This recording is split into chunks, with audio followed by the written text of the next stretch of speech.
Hi hello నమస్తే welcome to Sakshi cinema this is Likhita. ప్రముఖ గాయకుడు బిగ్ బాస్ విజేత రాహుల్ సిప్లిగంజ్ మరోసారి వివాదంలో చిక్కుకున్నారు. నాటు నాటు పాటతో అంతర్జాతీయ ఖ్యాతి పొందిన ఆయనపై విశాఖపట్నంలో కేసు నమోదైంది. ఓ యువతి ఇచ్చిన ఫిర్యాదు మేరకు రాహుల్ సిప్లిగంజ్తో పాటు మరికొందరిపై పోలీసులు కేసు నమోదు చేశారు. విశాఖకు చెందిన ఓ యువతి ఫిర్యాదు ప్రకారం కర్పూరపు రాహుల్ రెడ్డి అనే వ్యక్తి తనను పెళ్లి చేసుకుంటానని నమ్మించి మోసం చేశాడని ఆమె ఆరోపించారు.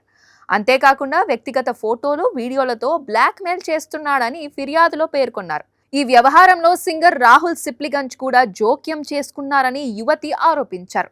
రాహుల్ రెడ్డికి బంధువునని చెప్పి తనను బెదిరించారని, బలవంతంగా కొన్ని వీడియోలు స్టేట్మెంట్లు ఇప్పించారని ఆమె తన ఫిర్యాదులో వివరించారు. యువతి ఫిర్యాదుతో రాహుల్ సిప్లిగంజ్తో సహా మొత్తం 16 మందిపై పోలీసులు కేసు నమోదు చేసినట్లు తెలుస్తోంది.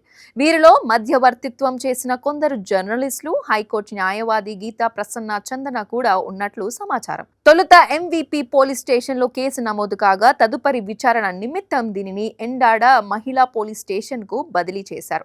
ప్రస్తుతం ఈ కేసు విచారణ దశలో ఉంది. యువతి చేసిన ఆరోపణలపై పోలీసులు దర్యాప్తు చేస్తున్నారు. ఈ ఆరోపణలపై రాహుల్ సిప్లిగంజ్ నుంచి గానీ ఆయన ప్రతినిధుల నుంచి గానీ ఎప్పటి వరకు ఎలాంటి అధికారిక ప్రకటన వెల్లడవలేదు.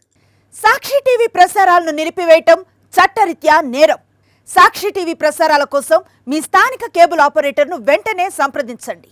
DTHలో ఇంటర్నెట్లో కూడా సాక్షి టీవీ ప్రసారాలను వీక్షించవచ్చు.